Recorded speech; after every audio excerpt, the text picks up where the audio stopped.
Hi കൂട്ടുകാരെ, പുതിയൊരു വീഡിയോയിലേക്ക് എല്ലാവർക്കും സ്വാഗതം. അങ്ങനെ മഹിമ മുകുന്ദൻ്റെ അടുത്തോട്ട് വരികയാണ് കേട്ടോ.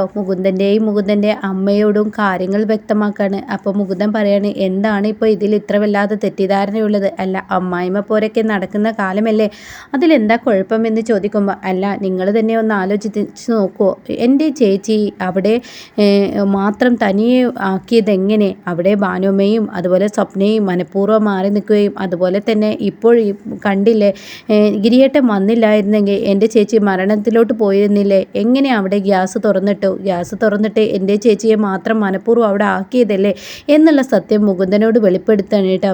അങ്ങനെ മുകുന്ദനോട് പറയാണ്, അവിടെ ആരും തെറ്റ് ചെയ്യില്ല എന്ന് പറയാൻ എനിക്ക് കഴിയില്ല. കാരണം കുഞ്ഞാറ്റക്കും ഭാനുവമ്മക്കും സ്വപ്നയ്ക്കും എൻ്റെ ചേച്ചിയോടും എന്നോടും തീരാത്ത പകയാണ്. കാരണം ഞാൻ ആ വീട്ടിൽ നിൽക്കാതിരിക്കാൻ അവരെന്നോട് ചെയ്തത് എന്താണെന്നറിയോ? അതായത് സ്വപ്നയുടെ മാല എൻ്റെ ബാഗിൽ കൊടുന്നിട്ടു. പക്ഷേ ഈശ്വരവശാൽ അതെൻ്റെ കണ്ണിൽ കണ്ടു. അതുകൊണ്ട് തന്നെ ഞാൻ അതിൽ നിന്ന് രക്ഷപ്പെട്ടു. അതുപോലെ എന്നെ അവിടെ നിന്ന് മാറ്റി ഇറക്കിയതിന് ശേഷം എൻ്റെ ചേച്ചിയെ ഇല്ലാതാക്കാനാണ് ആ കുഞ്ഞാറ്റയുടെയും ഭാനുമ്മയുടെയും ശ്രമം എന്ന് പറയുമ്പോൾ മുകുന്ദൻ ആകെ ഞെട്ടിപ്പോവാണ് കേട്ടോ. എന്താ നീ പറയുന്നത്? ഭാനുമ്മ ഒരിക്കലും അങ്ങനെ ചിന്തിക്കുന്ന ആളല്ല.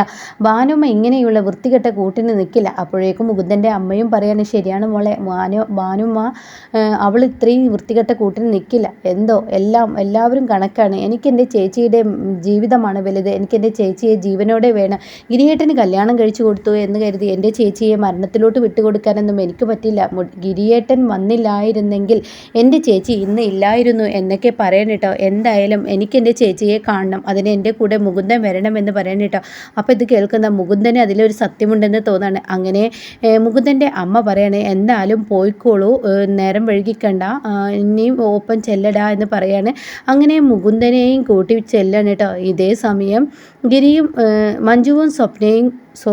മഞ്ജുവും ഗിരിയും കൂടിയിട്ട് ഹോസ്പിറ്റലിൽ നിന്ന് വരികയാണ്. അപ്പോഴേക്കും മഞ്ജു ഹോസ്പിറ്റലിൽ നിന്ന് ഓട്ടോയിൽ നിന്നിങ്ങനെ ഇറക്കി കൊണ്ടുവരുമ്പോഴേക്കും ഭാനുമ്മ ഓടിച്ചെല്ലാണ്, എൻ്റെ മോനെ നിനക്ക് കുഴപ്പമൊന്നുമില്ലല്ലോ, നീ എന്തിനാടാ ഇങ്ങോട്ടേക്ക് തിരിച്ചു വന്നത്? ഞാൻ നിന്നെ സാധനം വാങ്ങിക്കാൻ വേണ്ടി വിട്ടതില്ല, പിന്നെ എന്തിനാണ് നീ കിച്ചണിൽ കയറിയത്? അപ്പോൾ ഉടൻ തന്നെ ഗിരി പറയണം, അവിടെ ഗ്യാസ് തുറന്ന് കിടക്കുന്നത് കൊണ്ടാണ് അമ്മേ ഞാൻ അങ്ങോട്ടേക്ക് വന്നത് എന്ന് പറയാനായിട്ടാ. അപ്പോൾ ഇത് കേട്ട ഉടൻ തന്നെ ആ മണം കേട്ടിട്ടാണ് ഞാൻ വന്നത്. അല്ലായിരുന്നെങ്കിൽ ഈ വീട്ടിൽ വലിയൊരു പൊട്ടിത്തെറി തന്നെ സംഭവിച്ചിരുന്നു, മഞ്ജുവിന് വലിയ അപകടം സംഭവിച്ചിരുന്നു എന്ന് പറയുമ്പോൾ ഇങ്ങനെ കുഞ്ഞാറ്റയെ ഇങ്ങനെ ഭാനുമ്മ നോക്കുകയാണ് കേട്ടോ. ഇതേ സമയം മഞ്ജുവിന് എല്ലാ സത്യങ്ങളും മനസ്സിലായിട്ടുണ്ട്. താൻ തുറക്കാത്ത ഗ്യാസ് അവിടെ തുറന്നിട്ടിരിക്കുന്നതും തന്നെ അടുക്കളയിലോട്ട് കയറ്റിയത് കുഞ്ഞാറ്റയാണെന്നും മഞ്ജുവിന് അറിയാം. പക്ഷേ താൻ ഇനി ഇവിടെ ഒരു വഴക്കുണ്ടാക്കണ്ട. അത് ഗിരിയേട്ടൻ തൻ്റെ അമ്മയെ ഇത്രയും കാലം സ്നേഹിച്ചിട്ട് അമ്മ പോലും ഇതിന് കൂട്ടുനിന്നിരിക്കുകയാണ് എന്ന് പറയുമ്പോൾ അത് എത്രയായാലും അമ്മക്കും സങ്കടം. അതുകൊണ്ട് താനായിട്ട് ഈ വീട്ടിലൊരു വഴക്കുണ്ടാക്കരുതെന്ന് കരുതി അത് മനസ്സിനുള്ളിൽ ഒതുക്കി വെക്കുകയാണ് കേട്ടോ. അപ്പോഴായിരിക്കും മുകുന്ദൻ്റെയും ഈ പറയുന്ന മഹിമയുടെയും വരവ്. അത് കാണുന്ന കുഞ്ഞാറ്റ, ഈശ്വര അവളത് വരുന്നു. അപ്പോഴേക്കും സ്വപ്ന, കുഞ്ഞാറ്റ നീ അനുഭവിച്ചോ, അവൾ നിന്നോട് ചോദിക്കും. അപ്പോഴേക്കും അവർ ഉള്ളിലോട്ട് കയറി പോവാണ് കേട്ടോ. എന്നാൽ ഈ സമയം മഹിമയും മുകുന്ദനും കൂടി കയറി വരികയാണ്. കയറി വന്ന പാടെ ഇങ്ങനെ നോക്കുകയാണ് കേട്ടോ. ഇതേ സമയം തൻ്റെ ചേച്ചിയെ മഹിമ അങ്ങ് കെട്ടിപ്പിടിക്കുകയാണ്. ചേച്ചി, എൻ്റെ ചേച്ചിക്ക് യാതൊരുവിധ കുഴപ്പമില്ലല്ലോ, എൻ്റെ ചേച്ചിക്ക് എന്താ പറ്റിയത് എന്നുള്ള ആ ചോദ്യങ്ങളൊക്കെ ഇങ്ങനെ മാറി മാറി ചോദിക്കുമ്പോൾ പറ്റിയ ഗിരിയുടെ കയ്യിൽ മുറിവും കെട്ടും ഒക്കെ ഉണ്ട്. പക്ഷേ ഗിരിയോട് ചോദിക്കുന്നില്ല. എൻ്റെ ചേച്ചി മരണത്തിൻ്റെ മുന്നിൽ നിന്ന് രക്ഷപ്പെട്ടതാണ്. എൻ്റെ ചേച്ചി മുടിനാരഴക്കാണ് രക്ഷപ്പെട്ടിരുന്നത്. ഗിരിയേട്ടൻ വന്നില്ലായിരുന്നെങ്കിൽ എൻ്റെ ചേച്ചി മരണത്തിലോട്ട് പോയിരുന്നില്ലേ? ചേച്ചി ഇങ്ങനെ പാവമായരുത്. ഈ വീട്ടിൽ എല്ലാവരെയും ഒഴിവാക്കി ചേച്ചിയെ മനഃപൂർവ്വം ഗ്യാസ് തുറന്നിട്ട് കൊല്ലാൻ ശ്രമിച്ചതാണ് എന്ന് പറയുമ്പോൾ മഞ്ജു ഒന്ന് ഞെട്ടിട്ടോ. ഇതേ സമയം ഗിരി പറയാണ്, എന്താ നീ പറയുന്നത് മഹിമേ, എന്തും വായിൽ തോന്നിയത് വിളിച്ച് പറയല്ലേ എന്ന് പറയുമ്പോൾ ചേച്ചി തന്നെ പറ, ചേച്ചി ആരാണ് അടുക്കളയിലോട്ട് കയറ്റിയത്? അത് കേൾക്കുന്ന സ്വപ്നയും അതുപോലെ തന്നെ കുഞ്ഞാറ്റയും ആകെ പേടിച്ച് വിറച്ച് നിൽക്കുകയാണ്. ഇവളെൻ്റെ പേര് പറയുമ്പോൾ എന്ന പേടിയോടുകൂടി കുഞ്ഞാറ്റ നിൽക്കുകയാണ്. അപ്പോൾ ഉടൻ തന്നെ നീ ഓഫീസിലോട്ട് പോകാൻ തയ്യാറാവാൻ പറഞ്ഞതല്ലേ ഞാൻ നിന്നോട്, പിന്നെ നീ എങ്ങനെ കിച്ചണിലോട്ട് കയറി എന്ന് പറയുമ്പോൾ അത് വീട്ടിൽ ഒരു ഭക്ഷണവും ഉണ്ടാക്കിയിട്ടുണ്ടായിരുന്നില്ല, അമ്മ അപ്പുറത്തോട്ട് പോയതുകൊണ്ടാണ് ഞാൻ കിച്ചണിലോട്ട് കയറിയത് എന്ന് പറയണേ. അപ്പോൾ ആര് ഗ്യാസ് തുറന്നു? ചേച്ചിയാണോ തുറന്നത്? അതിന് മുന്നേ ഗ്യാസ് തുറന്നിട്ടതാണോ എന്ന് ചോദിക്കുമ്പോൾ അവിടെ മഹിമയുടെ മുന്നിൽ മഞ്ജു ഒന്ന് തപ്പി പിടിക്കുന്നുണ്ട് കേട്ടോ. കാരണം താൻ കാരണം ഈ വീട്ടിൽ ഒരു പ്രശ്നം ഉണ്ടാക്കണ്ട എന്ന് കരുതി. അപ്പോഴേക്കും മഹിമ, എന്താ ചേച്ചി തുറന്ന് പറ, ചേച്ചി ആരെയാണ് ഈ പേടിക്കുന്നത്, എന്താണെങ്കിലും തുറന്ന് പറ.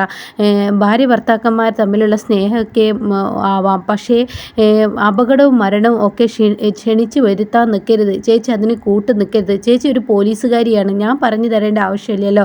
ചേച്ചിക്കറിയാലോ ഇവിടെ എന്താണ് സംഭവിച്ചിട്ടുള്ളത്, ഞാൻ പറയണോ, ചേച്ചി തന്നെ പറ, ഗിരിയേട്ടനോട് പറഞ്ഞു കൊടുക്കുക എന്ന് പറയുമ്പോൾ, എന്താ മഹിമേ നീ പറയുന്നത്, എനിക്ക് യാതൊരു കുഴപ്പവുമില്ല, എന്നെ ആരും അപായപ്പെടുത്താൻ ശ്രമിച്ചിട്ടില്ല, അത് ഗ്യാസ് ഞാൻ തന്നെ ഓണാക്കി, പിന്നീട് എനിക്ക് ഓർമ്മയില്ലായിരുന്നു, അപ്പോഴേക്കും വേറൊരു പണിക്ക് പോയതാണ് എന്ന് പറഞ്ഞങ്ങ് തെറ്റിദ്ധരിപ്പിക്കുകയാണ് കേട്ടോ. ഇതേ സമയം ഗിരിയുടെ മുഖത്ത് നോക്കിയിട്ട് വീണ്ടും വീണ്ടും ചോദിച്ചും കൊണ്ട് ഇരിക്കുന്നുണ്ട് മഹിമ. ഭർത്താവായ സ്നേഹം മാത്രം പോരാ, ഭാര്യയെ സംരക്ഷിക്കാനുള്ള കഴിവും കൂടി വേണം, ഭാര്യയെ സംരക്ഷിക്കണം, ഭാര്യ ഒരു അപകടത്തിൽ പെടുമ്പോൾ അതിൽ നിന്നും രക്ഷപ്പെടുത്താനും കഴിയണം എന്നൊക്കെ പറയുമ്പോൾ ഗിരി പറയുന്നുണ്ട്, ഞാൻ തന്നെയല്ലേ മഹിമേ മഞ്ജുവിനെ രക്ഷിച്ചത്, അപ്പോഴേക്കും എൻ്റെ ചേച്ചിയാണ് ഇവിടെ കള്ളം മറച്ചു വെക്കുന്നത്, എൻ്റെ ചേച്ചിക്ക് ഈ വീട്ടിൽ എപ്പോഴും ഒരു മരണമുണ്ടാവുമെന്ന് എനിക്കൊരു ഉറപ്പാണ്, അതുകൊണ്ട് തന്നെ എൻ്റെ ചേച്ചി ഈ വീട്ടിൽ വിട്ടു പോകാൻ എനിക്ക് മനസ്സനുവദിക്കുന്നില്ല എന്നൊക്കെ പറഞ്ഞിട്ട് ഇങ്ങനെ മഹിമ ദേഷ്യപ്പെടുമ്പോൾ മഞ്ജു അവിടെ ശബ്ദം ഉയർത്താണ് കേട്ടോ. നീ എന്താ മഹിമേ വായിൽ തോന്നിയത് വിളിച്ചു പറയുന്നത്, ഇങ്ങനെ ഓരോന്നൊന്നും പറയില്ലേ, എൻ്റെ കയ്യിൽ നിന്നും വന്ന അബദ്ധം നീ എന്തിനാ ഇങ്ങനെയൊക്കെ പറയുന്നതെന്ന് പറയാൻ കേട്ടോ. എന്നാൽ ഈ സമയം മുകുന്ദൻ്റെ ഉള്ളിലും ഈ സംശയം കയറാണ്, ഗിരിയുടെ ഉള്ളിലും സംശയം കയറാണ്. ആ ഗ്യാസ് ആരങ്ങനെ തുറന്നിട്ടു എന്ന ആ ഒരു സംശയം അവർക്കിടയിൽ കയറാണ് കേട്ടോ. ഇതേ സമയം സ്വപ്ന കുഞ്ഞാറ്റയോടും അതുപോലെ തന്നെ ഭാനു അമ്മ കുഞ്ഞാറ്റയോട് വന്ന് ചൂടാവണം, മേലാൽ ഇങ്ങനെയുള്ള പരിപാടികളൊന്നും ചെയ്യേണ്ട, അവളെ ഇവിടെ നിന്ന് ഒഴിവാക്കാൻ ഇങ്ങനെയുള്ള പണികൾ ചെയ്ത് അവളൊരു പോലീസുകാരിയാണെന്നുള്ളത് നീ ഓർക്കണം, അതിൽ പല ചോദ്യങ്ങളും വരും, പല തെളിവെടുപ്പുകളും വരും. ഒന്നാമത് ഈ വീട്ടിലുള്ളവർക്കെല്ലാം അവളെ ദേഷ്യമാണെന്ന് പുറത്ത് മുഴുവൻ അറിയാം, അതുകൊണ്ട് തന്നെ അവൾക്ക് ഈ വീട്ടിൽ വെച്ച് എന്തെങ്കിലും ഒരു ആപത്ത് സംഭവിച്ചാൽ ഇന്നിപ്പോൾ ഗിരി പോലും നമ്മുടെ കൂടെ നിൽക്കില്ല എന്ന് ഭാനുമ്മ കുഞ്ഞാറ്റയോട് പറഞ്ഞു കൊടുക്കൂട്ടോ. എന്നാൽ മഹിമ പറഞ്ഞ സംസാരം കേട്ട് ഗിരിക്ക് വളരെ സങ്കടമാവണം. തൻ്റെ വീട്ടിൽ മഞ്ജുവിനെ അപായപ്പെടുത്താൻ ആരോ ശ്രമിക്കുന്നുണ്ട് എന്ന് പറഞ്ഞതും ഭർത്താവായ പോരാ, സ്നേഹമുണ്ടായാൽ പോരാ, ഭാര്യയെ സംരക്ഷിക്കാനുള്ള കഴിവും കൂടി വേണം എന്ന് പറഞ്ഞ ആ വാക്കും വല്ലാതെ സങ്കടത്തിലായി. ഗിരി ഇങ്ങനെ സങ്കടപ്പെട്ട് ഇരിക്കുമ്പോൾ മഞ്ജു അടുത്തോട്ട് വരികയാണ്.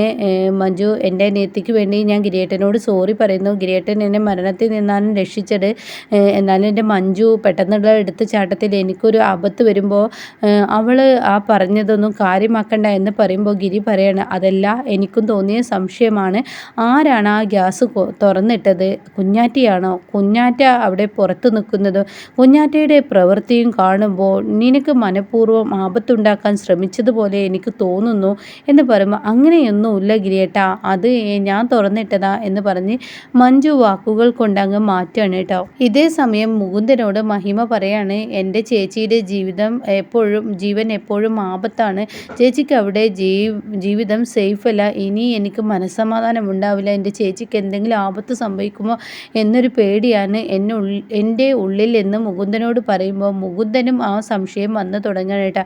കാരണം സ്വപ്നയെയും നന്നായി അറിയാം, കുഞ്ഞാറ്റയും നന്നായി അറിയാം, അതുകൊണ്ട് തന്നെ ആ പറഞ്ഞതിലൊരു അർത്ഥമുണ്ട് എന്ന് മുകുന്ദന് മനസ്സിലാവുകയാണേ.